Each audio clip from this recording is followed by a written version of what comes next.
All right, story number three. Another big story this weekend. Take a look at this headline.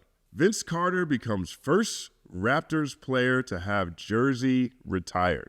Shout out to Vince Carter, man. I'm a Duke fan. He went to North Carolina. Other than that, I like Vince Carter.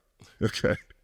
I mean, just the level of athlete he was, the imagination he had in his dunks, and then truthfully, the way he was able to evolve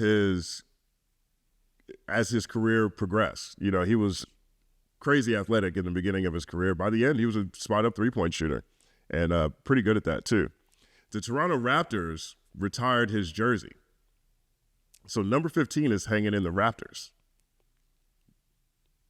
1 second applause for saying that wrong. Number 15 is hanging in the rafters. There you go. And so it was a big night. It's also the first jersey that the Toronto Raptors have ever retired. And I think that makes sense. I think he's definitely the first Raptor that I think of when I think of the Toronto Raptors, right? And don't get me wrong, they've had a ton of great players. Chris Bosh was there. Kawhi Leonard won a title there. Kyle Lowry, a lot of great players. Demar Derozan, a bunch of great players. But Vince Carter is the one that really made the Raptors cool. And so this was a big deal. And Drake is part of the ownership group, if I'm not mistaken. He's definitely part of the Raptors organization. He was on hand to celebrate his organization retiring their first number, retiring their first jersey. Here's a clip from Vince Carter and giving a shout out. Let's give a shout out to this guy right here, Drake.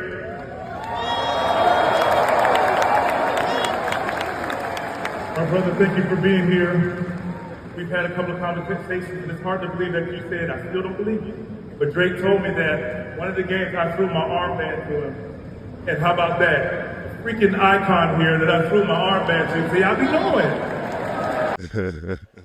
freaking icon here that I threw my armband to. See, I be knowing. 1 second applause.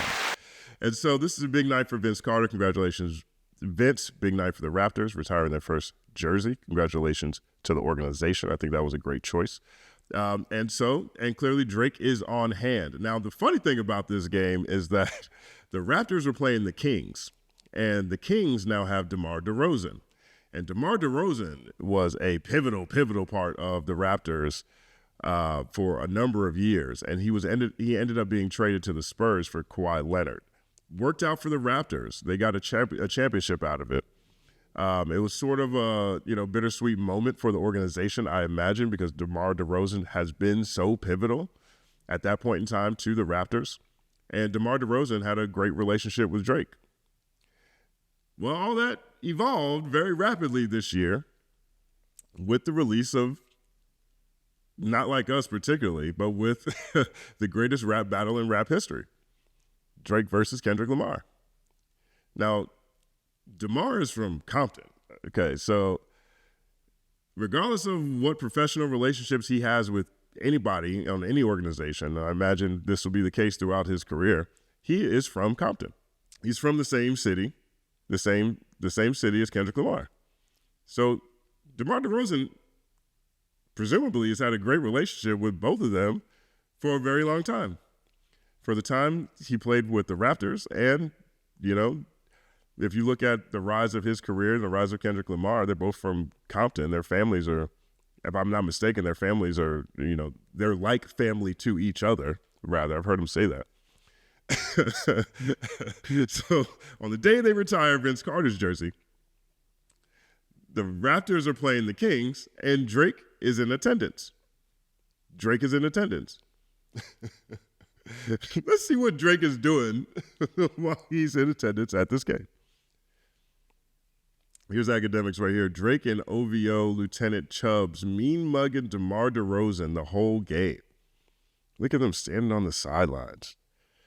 Look at them looking like this is above the rim.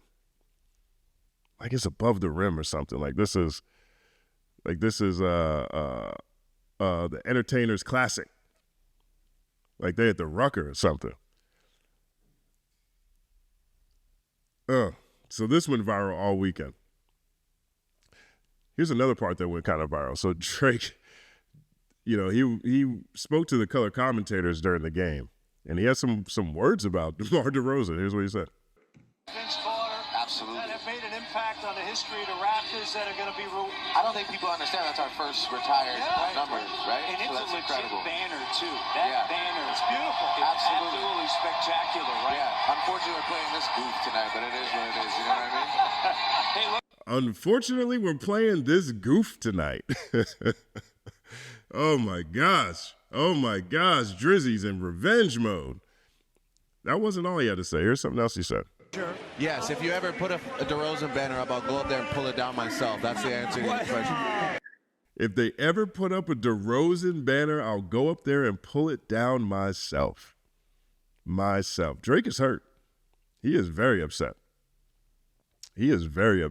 Okay, like him and DeMar DeRozan, they were tight. They had a great relationship, but DeMar is from Compton, and DeMar is also, he was on stage at the Pop Out. He's in the Not Like Us video. That's where this picture right here is from. This is from the Not Like Us video. So he definitely feels slighted. Drake definitely feels slighted. Right, there's more. So this is Jamel Hill. Drake really said that with his inside voice, but perhaps he should because DeMar does not play those games. Complex post. F out of here, P. Drake as DeMar walks off. Look at his mouth. It looks personal to him. Let's look at this again. This looks really personal to him. Yeah. I mean, he definitely got his above the rim on. Looking like Tupac and above the rim. Got his birdie on. Right. I mean, it looks very personal to Drake. It looks very personal. Now, if you're wondering if DeMar was bothered by any of this, he had a pretty good game. He scored 33 points, was +6 plus or minus. They took the loss. They lost by 3, but he was so bothered he dropped 33 on the Raptors. But he played well. Now, in the postgame, they asked him about Drake's comments. Here's what he said. Treasure. Yes, if you ever put a DeRozan banner up, I'll go up there and pull it down myself. That's the answer to your question. Is that what you're going to ask? Well, he going to have a long way to climb to take it down, so tell him good luck. Thanks, everyone. He let that off quick. And then later on, he goes to Instagram and posts the scene from Friday. Sit your ass down. Man, I got mind control over Debo. He be like, shut the fuck up. I be quiet, but when he leave, I be talking again. So this is going back and forth. This is a thing. This is a real thing. Now, this conversation is spilled in a couple of different ways. One, people wondered why Drake wasn't at Louisiana Fest. I mean, Drake is Young Money, the biggest artist on Young Money. Wayne's his mentor. Got his face tatted like a bee apologizing. 1 second applause. I'm telling you, there is a Kendrick line for everything that's happening in hip-hop right now. But that raised a lot of questions. I mean, there's all this love between them. He wasn't there to help celebrate Lil Wayne getting his Key to the City accolades from New Orleans, Hot Boys reunion. Jermaine Dupri was even like, couldn't be me. I'd have to be there for Wayne on that one. And so they're saying instead he chose to go mean mug D Rose in Toronto. If you have a choice between going to support your mentor, get the Key to the City, and a Hot Boys reunion that hasn't happened since the Bush administration, or mean mug D Rose, what do you choose? I personally don't think that's really the question. I think the question is, do you go to Lil Wayne and celebrate Lil Wayne at Louisiana, or are you there for your organization as they retire their first jersey? That to me is really the question. And in that regard, I think I'm probably in Toronto. You know what I mean? Like, honestly, I think the Raptors organization retiring a jersey is the first time ever. That's legitimately a one-on-one. And I understand you could say the same thing about Louisiana, but Drake is also a part of that organization, and Vince Carter shouted him out too in his speech. So I don't think that's as easy of a decision to make. Given what we know, This was Vince Carter's jersey retiring, the organization's first time retiring a jersey. Drake's a part of the organization. I think that you have to be there for that. I personally do, right? I'm not bothered by that at all. Now, what is weird to me, though, is how emotional Drake continues to be. I mean, we saw his face when he was mouthing that FUP at the end of the game. He looked like he meant it. He whispered it. He definitely had his inside voice on. But he looks like he's really offended by this. You know, there's been reports that Drake has a list of people who turn their back. And so, you know, he's in revenge mode. And Academics posted that the other day. Revenge mode Drizzy. Okay. I don't know. I still remember those reports from July where they talked about how unbothered he was. There's a breakdown on here on this channel that really looks at that. I'll put the link in the description. But Drake is highly bothered. And going on air and saying those things is letting the cat out the bag that you're not okay, dog. You're not handling this as a loss. You're handling this in a totally different way. But to me also, this does seem like it's more than just perhaps what it might be with other people who might be on Drake's Mean Girls list, right? Because DeMar DeRozan and Drake had a relationship, and it's got to hurt seeing DeMar in the Not Like Us video on stage at the pop-out, getting a shout-out in the song, the biggest song of the year, and it's all at your expense. It's got to hurt. Now, I don't know what Drake's expectations are, just like I didn't know what Lil Wayne's expectations were with the Super Bowl. I don't know what Drake's expectations are. Hey, we're friends now, but this guy's from my section, my team. This is LA. This is Southern California. This is a very territorial place. Not even just music. Just generally speaking, everything out here is very territorial. I'm not sure if that resonates with Drake or if that even matters to Drake. But that's what it looks like to me. I don't know what the expectation is. But here's the other thing that I think I haven't seen a lot of people really talk about as they talk about this. Here's a clip of DeMar DeRozan talking about when he was traded to the Spurs and his relationship with Drake. You went to Drake after you were traded. What did you guys talk about?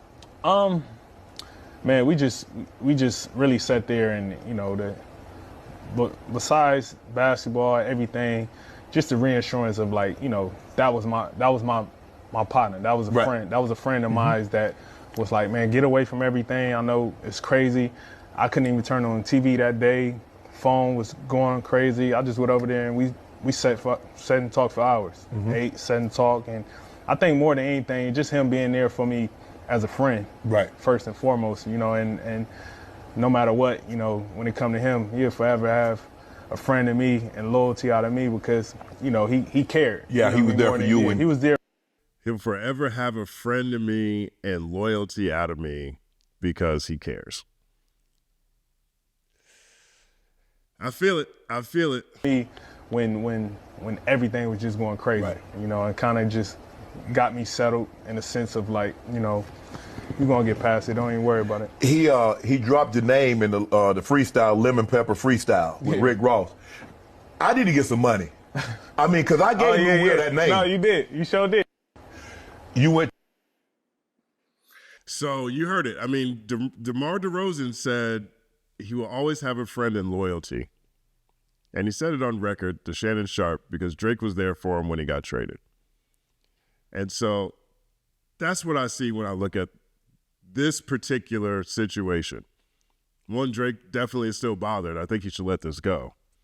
But two, from public statements, it looks like it's deeper than just, oh, you got on stage at the pop out. Oh, you're in the Not Like Us video.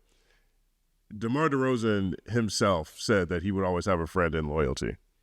And perhaps not being in the video, perhaps not being on stage makes this situation different from Drake's perspective. Perhaps that's the case. I don't necessarily blame DeMar DeRozan because he's from Compton, just like Kendrick. Like this is his team. And so in a weird way, I feel like DeMar's caught in the middle. And everybody's choosing sides. Everybody's choosing sides one way or the other. I know a lot of people are doing their best not to, maybe come across that way. But lines have been drawn, okay? And it's almost as if, you didn't choose this side, stay on that side now. Stay on that side now. On this one, I actually see where Drake might be coming from. I actually see where he might be coming from. I think he needs to let all of this go. I don't think any of this is healthy for anybody. But when it comes to Demar Derozan, I can see this one. And Drake is a troll master. And we saw that again this weekend. Let me know what you think about all this in the comment section. My name is Justin Hunt. Like, subscribe to the channel, follow at The Company Man on everything. It's all happening.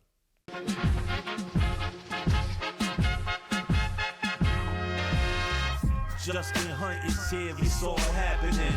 Justin Hunt is here, it's all happening. The mathematical breakdown of this mighty game of rap we in. It's boom bapping. Systematical culture views, it's radical, it's all happening. Shaking hands and dapping it. Life through the lens of hip hop, from trip hop to yes, dog, you don't stop, you don't stop. Justin Hunt is here, it's all happening. It's all happening, yes, it's all happening. Justin Hunt is here, it's all happening. It's all happening, yes, it's all happening.